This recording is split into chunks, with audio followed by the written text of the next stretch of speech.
The first story begins in the winter of 2005, on a day that the people of New York City will always remember.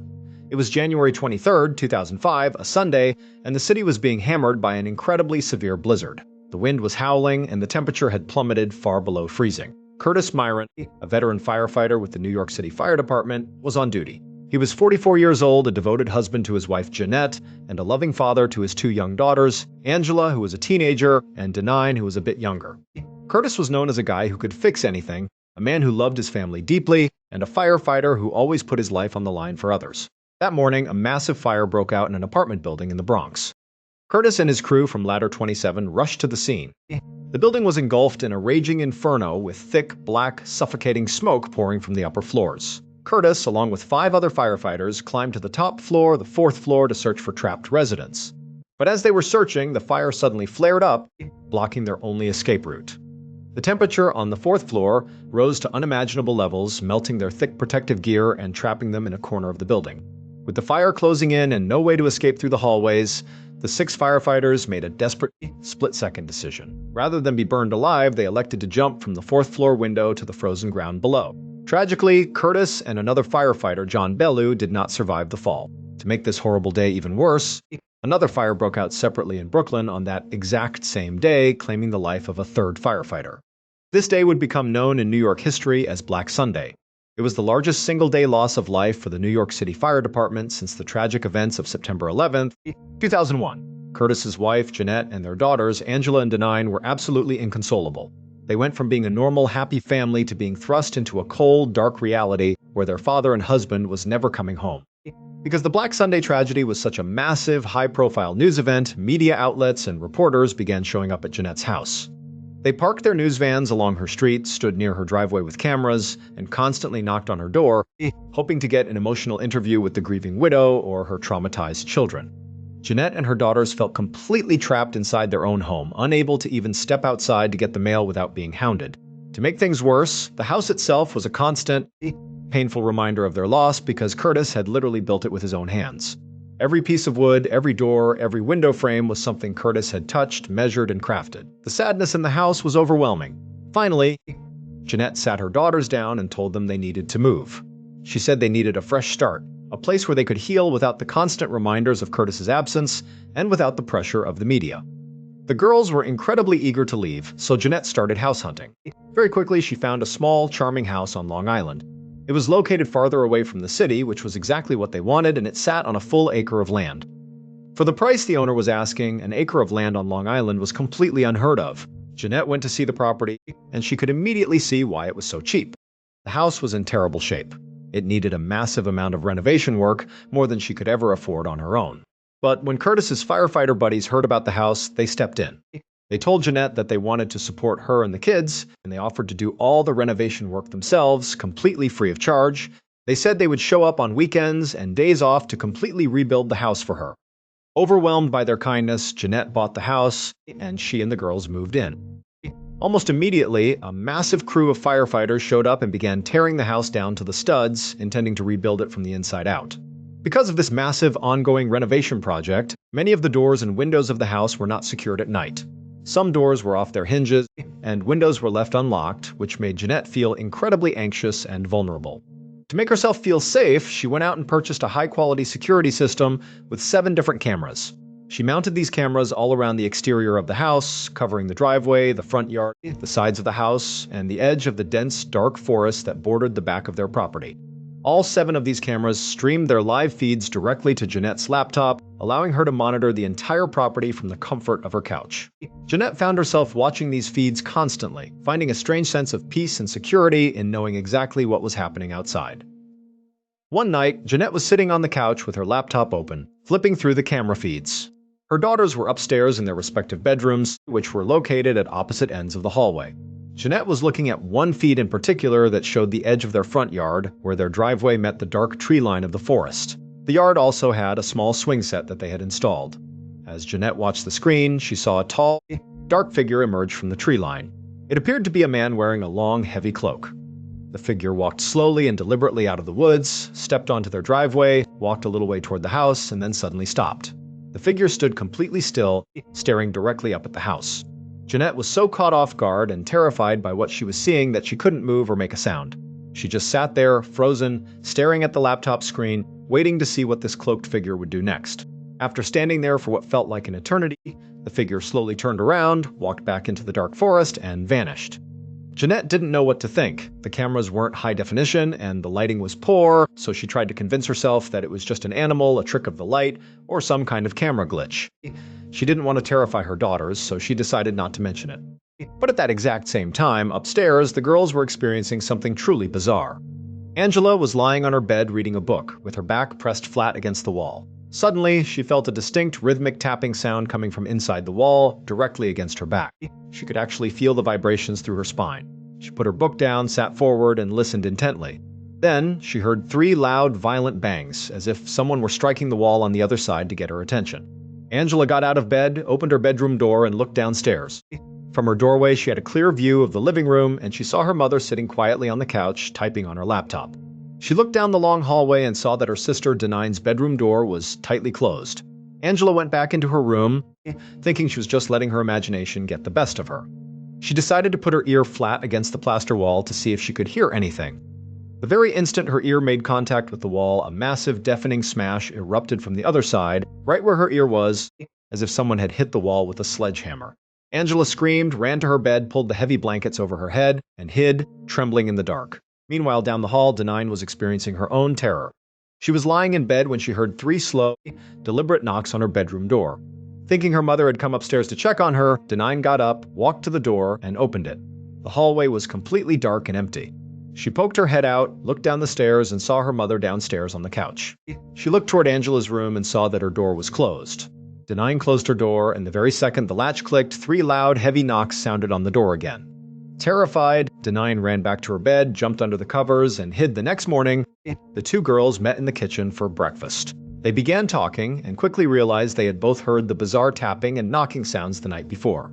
As they were talking, worked up into a state of panic, Jeanette walked into the kitchen. She saw how upset they were and asked what was going on.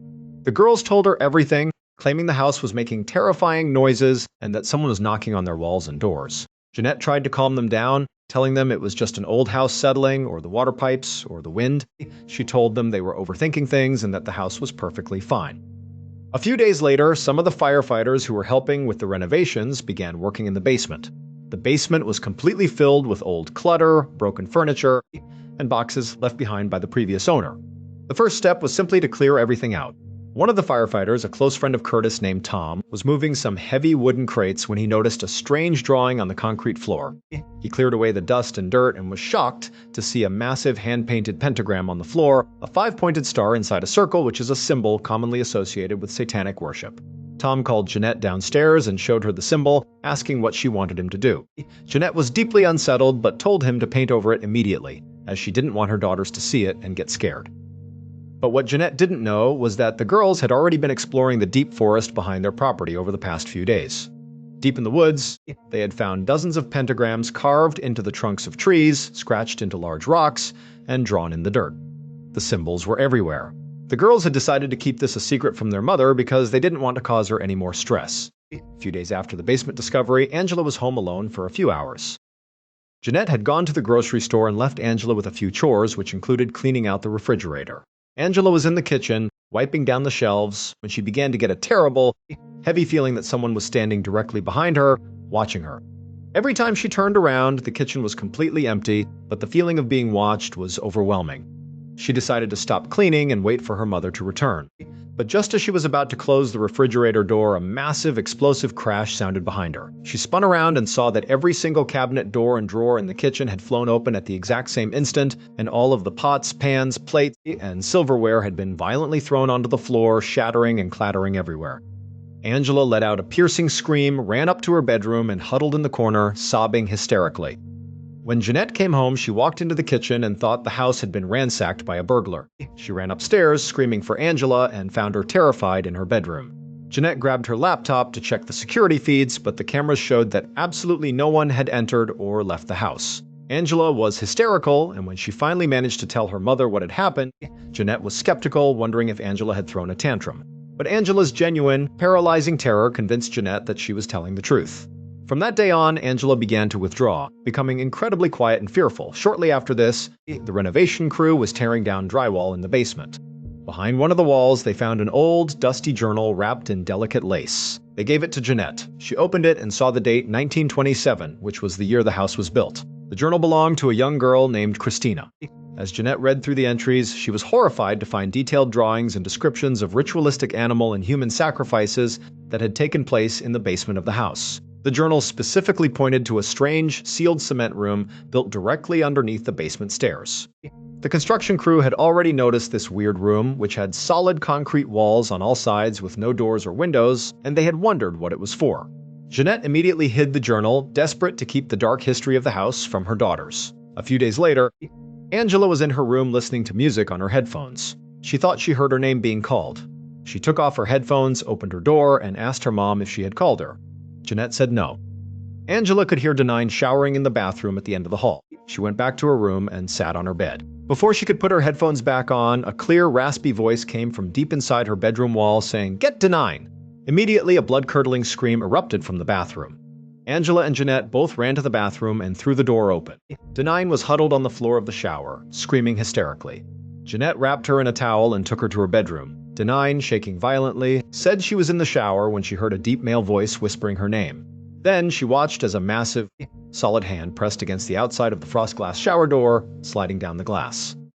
Jeanette felt completely helpless. She wanted to leave, but they had invested all of their money into the house, and she couldn't bear to tell the firefighters who had worked so hard that they were leaving because the house was haunted. So they stayed. One evening, Angela was outside on the front lawn, swinging on the swing set near the edge of the woods. Jeanette was inside doing dishes, keeping an eye on her through the window. She stepped away for a moment, sat on the couch, and opened her laptop to check the camera feed of the front yard. To her horror, she saw the tall, cloaked figure standing directly behind Angela's swing. Jeanette screamed, dropped her laptop, and ran outside. Before she even reached the yard, she heard Angela scream. Jeanette rounded the corner and found Angela lying on the ground, crying in agony. The cloaked figure was gone. Angela's ankle was severely dislocated and broken. She sobbed, telling her mother that someone had violently pushed her off the swing. They went to the hospital, and when they returned, Jeanette reviewed the camera footage. The video clearly showed the cloaked figure walking out of the woods, standing behind Angela, pushing her, and then running back into the trees. Jeanette called the police and showed them the footage. The police were baffled but couldn't identify the figure. They warned Jeanette to keep the girls inside and call them immediately if they saw the figure again. A few days later, Jeanette had to run to the pharmacy, leaving Angela home alone for an hour. Angela was in her room trying to relax when she heard a violent rattling coming from her closet. The doors were shaking on their tracks. Terrified, Angela slid off her bed and hid underneath it, pressing herself against the wall. Through the gap under the bed, she watched the closet doors slowly slide open. A pair of bare, human-looking feet stepped out of the closet. A putrid, rotting smell filled the room. The figure began walking around the bedroom, its footsteps heavy on the hardwood floor. Angela held her hand over her mouth, trying not to make a sound. The figure walked out of the room, and for a moment it was silent. Then Angela heard the sound of heavy footsteps sprinting up the stairs, rushing into her room and stopping right beside the bed. She watched as the mattress above her compressed. The entity had climbed onto the bed. Suddenly, a head peered upside down under the edge of the bed, staring directly at Angela. The face was dark, with sunken, empty eyes and pale, rotting skin hanging off the bone. Angela let out a piercing scream. The figure vanished back up onto the bed, and Angela lay there, paralyzed with fear, for the next 45 minutes. When she heard her mother's car pull into the driveway, she screamed for help. Jeanette ran upstairs, pulled Angela from under the bed, and searched the house. That was the final straw. Jeanette took the girls, packed a few bags, and drove to her parents' house. She contacted a well-known spiritual medium named Liz, who agreed to perform a complete cleansing of the home. After the cleansing, the activity stopped completely. Unbelievably, Jeanette, Angela, and Denine decided to move back into the house, and they still live there to this day, claiming the house is now completely peaceful. Our second story takes us to the vast, rugged wilderness of Montana, specifically to an isolated mountain range known as the Crazy Mountains, or simply the Crazies. This range is physically separated from the Rocky Mountains, making it incredibly steep, jagged, and dangerous for anyone who isn't prepared. But in 2014, 38-year-old Aaron Hedges was as prepared as a person could be. He was an expert hunter who spent almost every weekend in the Crazies. He knew the trails, the peaks, and the valleys like the back of his hand. He was so comfortable in these mountains that he had set up several survival caches containing sleeping bags, food, water, and gear hidden throughout the range, allowing him to travel light without needing a map to find them. On September 3rd, 2014, Aaron and two of his close friends set off on a week-long hunting trip in the Crazies. They planned to camp near Campfire Lake, a beautiful but remote area that could only be reached by a long, difficult hike. They brought along 2 horses and a pack mule to carry their heavy gear. Shortly into the hike, the pack mule got spooked by something, bolted into the brush, and threw their equipment all over the trail. They managed to catch the mule, but a significant portion of their gear, including Aaron's sleeping bag, was lost or damaged. Aaron didn't want to delay the trip by hiking to one of his nearby caches to get a spare, so he told his friends he would just use their extra gear and make do. They reached Campfire Lake and set up camp. For the first 2 days, the hunt went well. But by the 3rd day, Aaron was uncomfortable and decided he wanted his own sleeping bag and gear. He told his friends he was going to hike north to one of his cache points, retrieve his supplies, and return to camp by nightfall. His friends weren't worried at all. They knew Aaron was an expert and had done this hike dozens of times. Aaron took off into the woods. At around 10 a.m., one of his friends decided to contact Aaron on his handheld radio. These radios were equipped with a GPS tracking system that would transmit the user's location on an LED screen whenever they spoke. When Aaron answered, his friend looked at the screen and was shocked. Instead of heading north toward his cache, Aaron's GPS signal showed he was far to the east, heading in the complete opposite direction.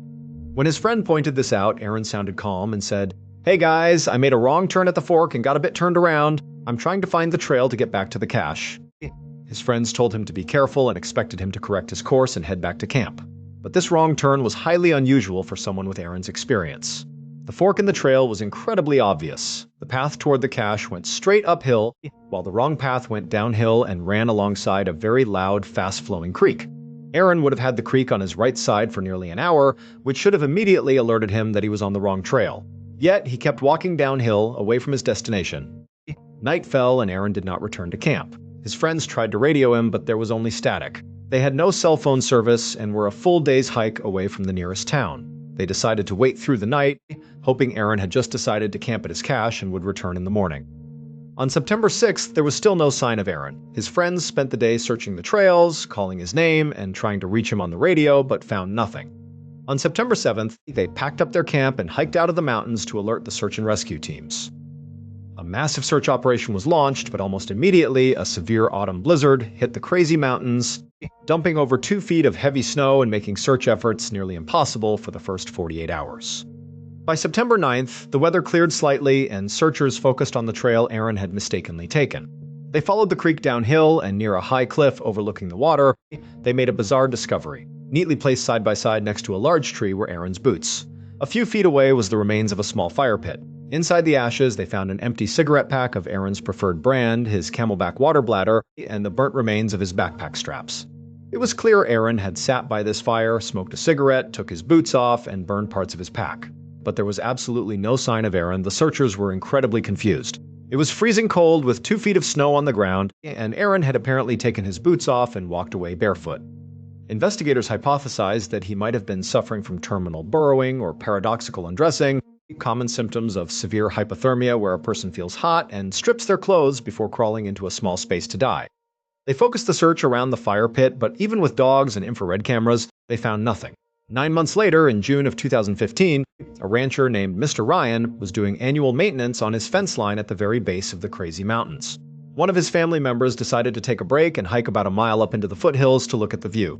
Near a cluster of trees, he spotted a bright orange hunting vest on the ground. He walked over and found a backpack resting against a tree trunk placed there very neatly. Inside the backpack was Aaron Hedges' wallet, his driver's license, a loaded handgun, survival gear, food, and water. Next to the backpack was a flat rock, and sitting on the rock was an open thermos and a half-empty energy drink. It looked as if Aaron had sat on the rock, enjoyed a drink, and then walked away, leaving his fully loaded survival gear behind. Bizarrely, from the exact spot where the backpack was found, the Ryan family ranch was completely visible just a mile away down a gentle slope. Aaron would have been looking directly at safety, warmth, and rescue, yet he did not walk toward it. Furthermore, this location was over 6 miles away from where his boots had been found. Aaron would have had to travel 6 miles through rugged, snow-covered mountain terrain, barefoot in the middle of a blizzard, bypassing his loaded gun, food, and water, only to sit on a rock, have a drink, and disappear. Another year passed. In 2016, 2 people on horseback were riding through the same area near the Ryan Ranch when they spotted a human skull half buried under some pine needles. Search teams returned to the area and recovered Aaron's skeletal remains. His skull and major bones were present, but his feet were never found. The coroner was unable to determine a cause of death, leaving the tragic and baffling mystery of Aaron Hedges' final days completely unsolved. Our third story takes us to the war-torn deserts of Helmand Province, Afghanistan, in June of 2009. The United States and NATO forces were in the middle of a massive troop surge, preparing for a major offensive against the Taliban. As part of this operation, a small team of 8 U.S. Marines was assigned to a remote outpost known as Observation Post Rock, or OP Rock. An observation post is typically situated on high ground to allow soldiers to monitor enemy movements, but OP Rock was different. It was located in a low-lying valley, surrounded by towering mountains, meaning the Marines inside were completely exposed to enemy snipers. OP Rock was incredibly small and isolated, built out of HESCO barriers, which are large, sand-filled wire cages designed to stop bullets. There were no buildings, no running water, and no electricity. The Marines slept on the dirt ground under basic canvas tents. The team was led by Sergeant Green, with Corporal Lena as his second-in-command. The other 6 Marines were Zolik, Hoy, Wilson, Parker, Smith, and Gibbs. When they arrived at the post to relieve a unit of British soldiers, they noticed the British looked absolutely exhausted, haggard, and terrified. Normally, incoming and outgoing units performed turnover patrols to share intelligence, but the British were so desperate to leave that they skipped the patrols, threw their gear into their vehicles, and prepared to depart immediately. Right before they drove away, one of the British soldiers leaned out of his vehicle, looked at Corporal Lena, and said, "Hey, just so you know, if you dig anything up here, just put it back." Trust me, he refused to elaborate and drove off. That first night, Corporal Lena was on watch in the guard tower. The desert was pitch black and deathly quiet. Suddenly, his military-grade radio began to crackle with static. As Lena listened, he heard a strange, gurgling voice speaking through the static. It didn't sound like English, and as the signal grew clearer, Lena realized the voice was speaking Russian. This was impossible, as military radios use highly encrypted frequencies that cannot be intercepted by random civilian or foreign signals. Lena radioed the main headquarters, asking if they were transmitting to OP Rock, but headquarters replied that they were not sending or receiving any signals. The creepy, whispering Russian voice continued to static through the radio all night. The next day, the Marines decided to fortify their position. They noticed that the defensive trench running along the inside of the HESCO barriers was only about 2 feet deep, leaving them exposed to sniper fire. They grabbed shovels and began digging the trench deeper. After a few minutes of digging, Corporal Lena's shovel hit something metallic. He reached into the dirt and pulled out an old, rusted metal stake with Cyrillic writing on it, a remnant from the Soviet invasion of Afghanistan in the 1980s. A few yards away, Marine Wilson was digging when his shovel broke through a hollow pocket in the earth. He looked inside and saw several pieces of ancient pottery and ceramic plates. He reached down and pulled out a massive, heavy bone. It was a human femur. As the other Marines gathered around, they realized the entire trench was filled with human skeletal remains. They had unearthed dozens of skeletons, stacked on top of one another in shallow graves. Remembering the British soldiers' warning, they carefully placed the bones back into the dirt, covered them up, and stopped digging. Over the next few weeks, the atmosphere at OP Rock became increasingly heavy and unnerving. On day 13, Marine Hoy was on guard watch in the tower. He began to feel an intense icy chill along with the overwhelming sensation that someone was standing directly behind him in the tiny tower. Suddenly, a horrific, blood-curdling scream echoed from the darkness outside the perimeter. Hoy looked through his night vision goggles and saw a figure sprinting at high speed from one bush to another, just 200 yards away. The other Marines woke up, grabbed their weapons, and rushed to the barriers. Corporal Lena raised his rifle, which was equipped with a high-tech thermal imaging scope that could easily detect the heat signature of any living thing. But when Lena looked through the scope, there was absolutely nothing there. The screen was completely blank, showing no heat signatures at all. However, the outpost's dog, Ugly Betty, was standing at the edge of the barrier, growling and barking furiously at the exact spot where Hoy had seen the runner. The Marines stayed on high alert all night, but no attack came. On day 26, Marine Zolik was on watch. Despite the sweltering desert heat, the temperature inside the guard tower suddenly plummeted and Zolik could see his own breath. He heard distinct, low whispering coming from the corner of the tower. Then he heard heavy footsteps walking across the wooden roof of the guard shack directly above him. Thinking one of his teammates was playing a prank, Zolik stepped outside and looked up, but the roof was completely empty. He scanned the area with his thermal scope and saw a man standing in the distance, holding his fist in the air. Zolik lowered his scope to look with his bare eyes under the bright moonlight, but the field was empty. When he raised the scope again, the figure was gone. Zolik was so shaken and mentally exhausted by the constant paranormal occurrences that he requested a transfer, which was granted. A few days later, Corporal Lena was on watch. Ugly Betty began barking aggressively at the dark mountainside. Lena looked through his night vision goggles and saw a tall figure, looking like a Taliban scout, standing on the ridge. He switched to his thermal scope to confirm, but the ridge was empty.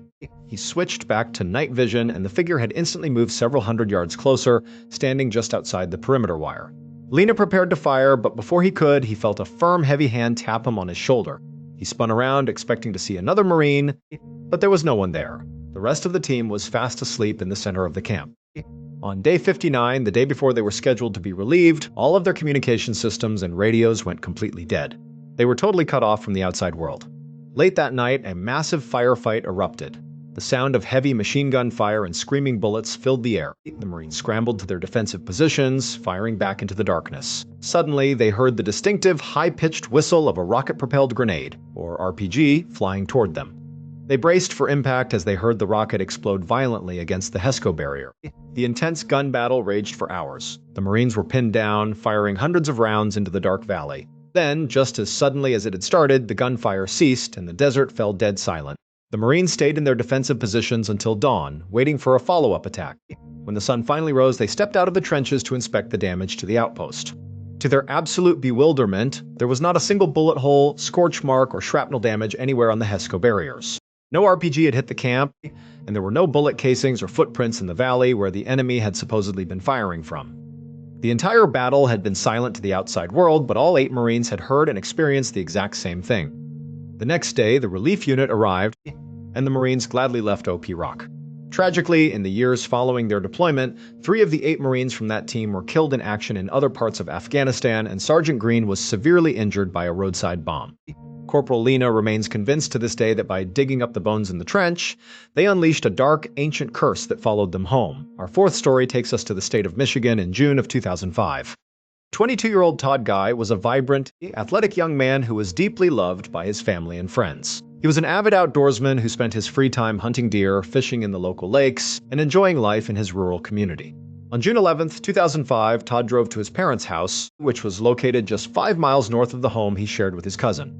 He had a wonderful dinner with his family, caught up on their weekly news, and then drove back to his house to change clothes. He told his cousin he was heading out to meet some friends at a local bar. Todd arrived at the bar, had a couple of drinks, and then decided to walk to a massive annual outdoor keg party being held in a nearby orchard. He left his car parked at the bar and walked the short distance to the orchard. The party was packed, and Todd spent the evening laughing, drinking, and talking with his friends. Around midnight, Todd decided it was time to head home. He told his friends he was tired, left his car at the bar, and began the 1-mile walk south toward his house. His friends watched him walk away down the dark country road, noting that he seemed completely normal and happy. On his walk home, Todd used his cell phone to make 4 separate phone calls to friends and family. The last call was placed at 12:45 a.m. to a group of his friends. When they answered, Todd's voice sounded weak and terrified. He gasped out, "I'm in a field, and I can't breathe."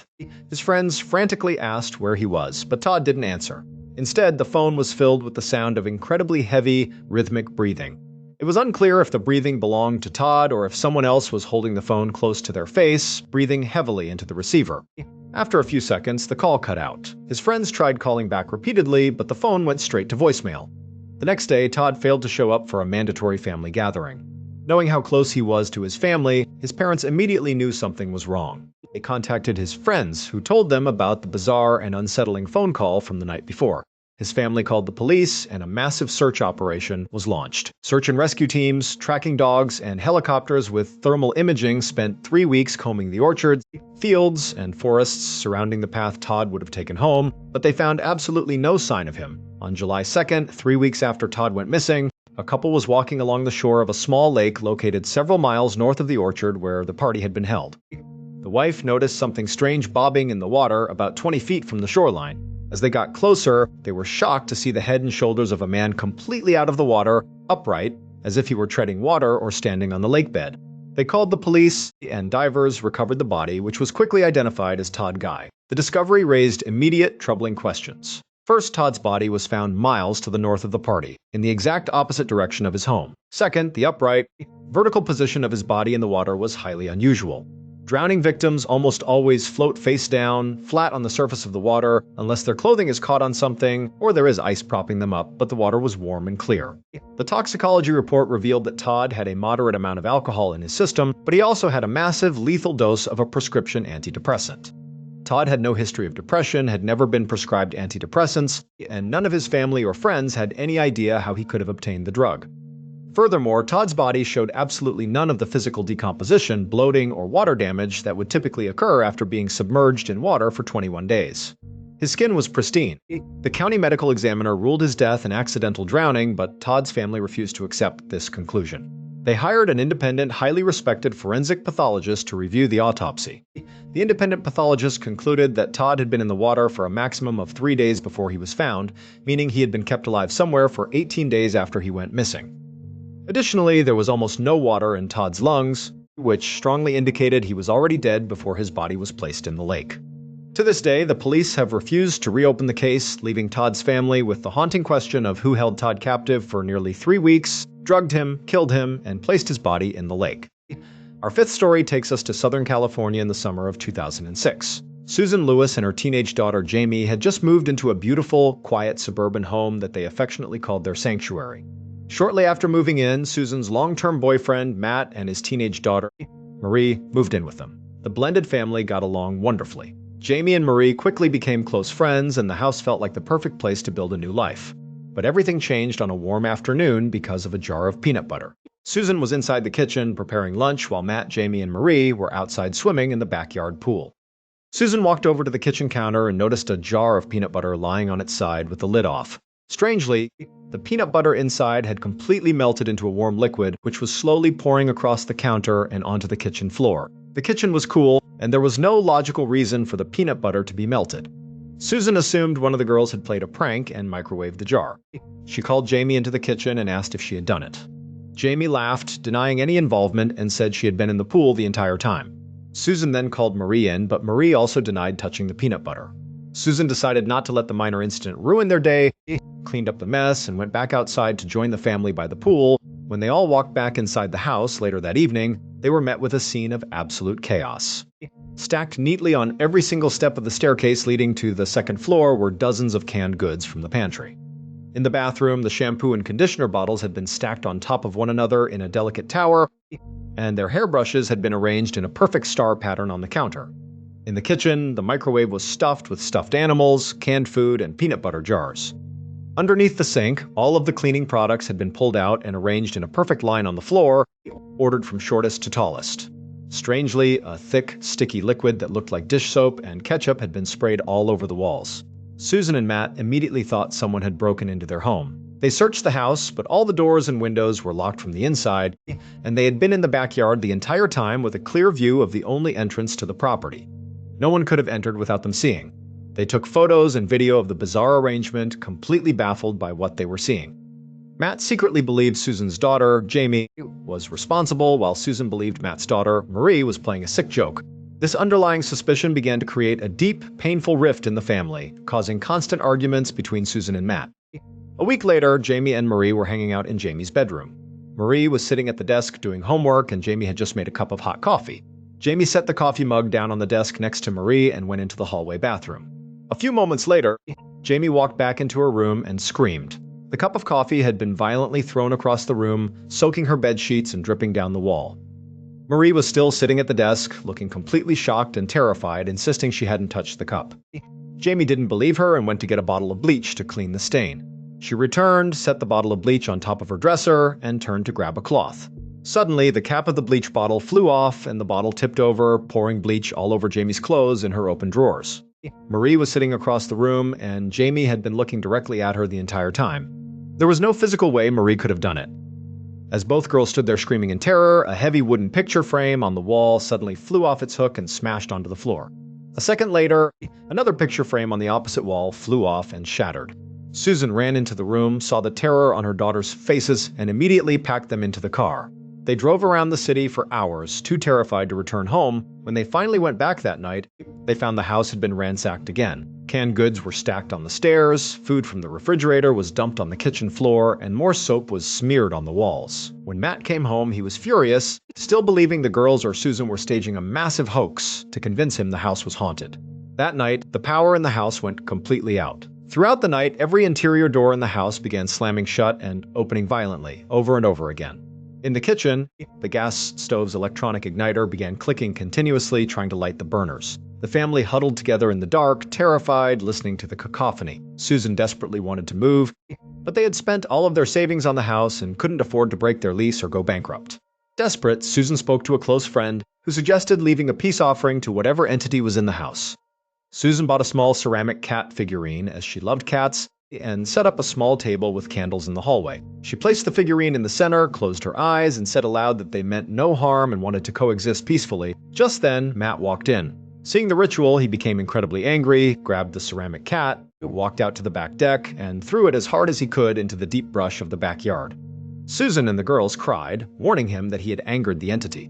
But when they turned back toward the table, they gasped in horror. Sitting in the exact center of the table, next to the candles, was an identical ceramic cat figurine. Matt, refusing to believe his eyes, grabbed the second figurine, threw it onto the hardwood floor, and smashed it into pieces. That night, Jamie woke up thirsty and walked down to the kitchen. Written in black marker across every inch of the kitchen walls, cabinet, and appliances was the word cat, repeated hundreds of times. The entire living room had been completely destroyed, with furniture flipped over and drawers emptied. In the center of the kitchen floor, written in a thick grease, was a massive, non-human footprint that was far too large to belong to anyone in the family. Over the final 2 weeks they spent in the house, the activity turned violent. Marie was home alone one evening when the television began turning itself off and on. The remote control flew off the coffee table and smashed against the wall. A heavy wooden rocking chair in the corner of the room began rocking back and forth violently, as if someone were sitting in it, staring at her. Marie took out her digital camera and began snapping photos of the room before fleeing the house. When Susan and Matt reviewed the photos, they saw bright, glowing orbs of light floating in the air around the rocking chair. Finally, Jamie was home alone when a violent pounding began on her bedroom door. The entire door shook in its frame. Jamie recorded the pounding on her phone, crying in terror. When she finally built up the courage to open the door, the hallway was empty, but the solid wood door had a massive deep dent in the center, and the metal handle had been bent completely downward. Stacked outside her door was a pile of metal knives, forks, and pots from the kitchen which the entity had apparently been using to try to break in. Next to her room, the bathroom light began flickering. Jamie, wanting to trap the entity, tied a thick string through the empty doorknob hole of the bathroom door and pulled it tight. Instantly, she felt a massive, powerful force pull back on the string from inside the bathroom. The string snapped, and the bathroom door flew open. Before she could see what was inside, her bedroom door slammed shut and she smelled smoke. The entity had gathered toilet paper, piled it onto a metal frying pan in the hallway, and set it on fire, trying to burn the house down with Jamie trapped inside. Jamie managed to smother the fire and escape the house. When Susan and Matt arrived, they saw Jamie shivering on the front steps. They walked inside, saw the scorched hallway, and realized they had to leave immediately, regardless of the financial cost. They packed their bags, abandoned the house, and Susan filed for bankruptcy. Bizarrely, within months of their departure, 5 neighboring families also abandoned their homes, and the entire street remains vacant and overgrown to this day. Our 6th story takes us to the rugged backwoods of Idaho in October of 2018. Terren Woods was a 27-year-old filmmaker and journalist who had built an impressive career traveling the world to film documentaries in some of the most remote and hostile environments on Earth. He had worked on grueling shoots in the mountains of Turkey and the frozen wilderness of Alaska, making him highly experienced in outdoor survival. In the fall of 2018, Terrence was hired by a British production company called Raw TV to help film a television series about an abandoned gold mine called the Penman Mine, located deep in the Idaho backcountry. Before leaving for the shoot, Terrence texted several of his friends, mentioning that he wasn't particularly excited about the trip and felt a bit worn out, but his messages weren't alarming, just typical complaints about a demanding work schedule. Terrence arrived in Idaho, checked into his hotel, and texted his father to let him know he had arrived safely. On October 5th, Terrence sent a brief text to his father saying, "I'm going to be coming home early on October 10th. His father was surprised, as the shoot was scheduled to last until mid-November, and texted back asking why he was cutting the trip short. But Terrence never replied. Later that morning, the film crew drove deep into the mountains to begin shooting at the Penman Mine. Throughout the day, the crew noticed that Terrence was acting very strangely. Normally talkative and professional, he was completely silent, withdrawn, and avoided eye contact with everyone. At the end of the day, as the sun was setting and the crew was packing up their heavy camera gear into their vehicles, Terrence walked over to a producer who was sitting in the passenger seat of an SUV. Terrence told the producer he was going to step away for a moment to relieve himself. He walked toward the edge of a steep 15-foot cliff that overlooked a dense forest of pine trees. The producer watched him walk away, but after a few seconds, he noticed Terrence's handheld radio was sitting on the ground near the edge of the cliff. Sensing something was wrong, the producer jumped out of the vehicle and ran to the edge of the cliff. He expected to see Terrence standing at the bottom, but instead, he saw Terrence sprinting down the steep, rocky slope at full speed. Terrence wasn't looking back, wasn't making a sound, and was running with terrifying speed directly into the thick, dark forest. The producer screamed for help, and another crew member joined him as they scrambled down the cliff to chase after Terrence. They ran into the woods, calling his name, but Terrence was moving incredibly fast, easily outrunning them. The crew members worried that if they kept chasing him in the dark, they might panic him further and cause him to run deeper into the wilderness, so they stopped and immediately called local authorities. A massive search and rescue operation was launched the following morning. For over a week, search teams on foot, tracking dogs, and helicopters equipped with advanced infrared thermal cameras combed every inch of the rugged Idaho backcountry, but they found absolutely nothing. One of the search and rescue officers noted that the terrain was so dense and covered with fallen timber that it was nearly impossible for a person to walk in a straight line, let alone run at full speed without tripping or leaving physical evidence behind, like torn clothing or broken branches. Yet, the search dogs never picked up a scent and no footprints were ever found. Terren Woods had completely vanished into the Idaho wilderness, and to this day, no trace of him has ever been discovered. Our seventh story takes us to La Crosse, Wisconsin in September of 2012. Lucas Holman was a 21-year-old college student who seemed to have the world at his feet. Standing at an impressive 6 feet 3 inches tall, Lucas was an extraordinary athlete who had excelled in baseball, football, and basketball in high school. He was so talented on the basketball court that he was recruited with a full scholarship to play for the Division I program at the University of Wisconsin. After a year, realizing he wanted more playing time and a different focus, he transferred to the University of Wisconsin-La Crosse, a Division III school. Lucas was incredibly smart and pragmatic. He knew he likely wouldn't play basketball professionally, so he focused on his finance degree and was actively planning to pursue his master's in business administration after graduation. On September 29, 2012, Lucas and a large group of his friends went to the city's annual Oktoberfest celebration, a massive German festival. They spent the afternoon drinking beer, laughing, and enjoying the lively atmosphere. As night fell, the group transitioned to the crowded bars in downtown La Crosse. The streets were packed with thousands of partygoers. At some point during the night, Lucas's friends realized he was no longer with them. Because Lucas was a massive, confident guy who knew the city well, his friends assumed he had simply met up with someone else or had walked back to his apartment, so they went home without worrying. The next morning, Lucas's roommate, who had stayed home all night, noticed Lucas's bed had not been slept in. He tried calling Lucas, but the phone went straight to voicemail. He contacted Lucas's family, and when they realized no one had seen or heard from him, they contacted the police. Investigators went to the downtown bars where Lucas had last been seen and asked to review their security camera footage. In an incredibly unfortunate and suspicious coincidence, every single bar on the block claimed their camera systems were down or undergoing maintenance that night, leaving police with absolutely no visual record of where Lucas might have gone. A few days later, a local resident came forward claiming they had seen Lucas walking outside one of the bars with an unidentified person, but police quickly determined the witness was lying and charged them with filing a false police report. On October 2nd, 3 days after Lucas disappeared, police divers searching the nearby Mississippi River located Lucas's body. He was found in 10 feet of water, just 20 feet from the shoreline.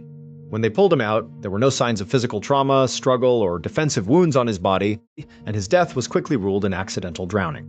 The initial medical report claimed Lucas had fallen into the water shortly after leaving the bars and had been submerged for nearly 48 hours.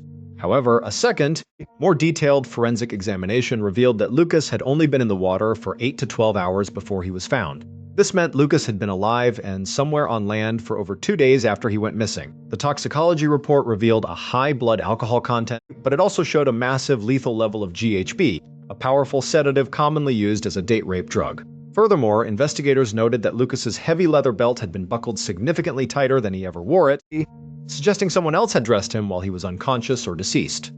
But the strangest detail of the case occurred the morning after Lucas went missing. His roommate, who had been asleep in their apartment all night, was awoken by a loud cell phone alarm. He looked around and realized it was Lucas's phone, which was lying directly underneath Lucas's bed, plugged into the wall charger. Lucas had definitely had his phone with him at the bars, as his friends had seen him using it. There was no way Lucas could have returned to the apartment, plugged his phone in under his bed, and left again without his roommate noticing, especially since he was supposedly missing.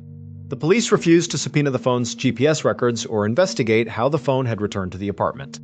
Lucas's death remains classified as an accidental drowning, but his family continues to search for answers, believing he was drugged, held captive, and murdered by a group of predators. Our eighth and final story takes us to the beautiful, rugged west coast of Vancouver Island, British Columbia in February of 2008. The Pilkington family, consisting of David, his wife Camila, and their two young sons, 7-year-old William and his older brother Timothy, were enjoying a quiet winter vacation in the tiny coastal town of Tofino. Tofino is an incredibly isolated community located at the very end of a narrow peninsula surrounded by dense, ancient rainforests and the freezing waters of the Pacific Ocean. It was a place where everyone knew everyone and crime was virtually non-existent. One crisp morning, David decided to take his two sons down to the beach to explore the shoreline and look for tidal pools. They walked down a long, steep wooden staircase that cut through the dense forest and led directly onto the sandy beach. When they reached the bottom of the stairs, 7-year-old William told his father he was tired and wanted to stay at the base of the steps. Timothy wanted to walk down the beach to look at some rocks, so David told William to stand right by the stairs and not move. David and Timothy walked down the beach, stopping about 15 yards away. David kept his eye on William, who was standing peacefully by the wooden stairs, watching them. David turned his back for literally 1 minute to help Timothy pick up a shell. When he turned back around, the bottom of the stairs was completely empty. William was gone. David initially thought William had played a game and ran up the stairs. He ran to the staircase, calling his name, and climbed to the top, but the trail was empty. He ran back down to the beach, searching the shoreline, but William had vanished. There were no footprints in the sand leading toward the water, and the ocean was calm, making it impossible for a child to have been swept away in such a short time without making a sound. David called the police and a massive search operation was launched. Hundreds of local residents, search and rescue teams, tracking dogs, and helicopters combed the small town and the dense forest bordering the beach. The search dogs were never able to pick up William's scent, and no trace of his clothing or footprints was ever found. In Tofino, anyone who went missing was always found either in the forest or washed up on the beach within days. But William was never found, and no body ever washed ashore. He had simply vanished from the bottom of the stairs in the span of 60 seconds, leaving his family with a lifetime of unanswered questions and a deep, agonizing grief. Thank you so much for watching. Let me know what you thought of today's episode in the comments, and remember, we have a whole playlist of true crime episodes ready for you to binge right now. Until next time, see ya!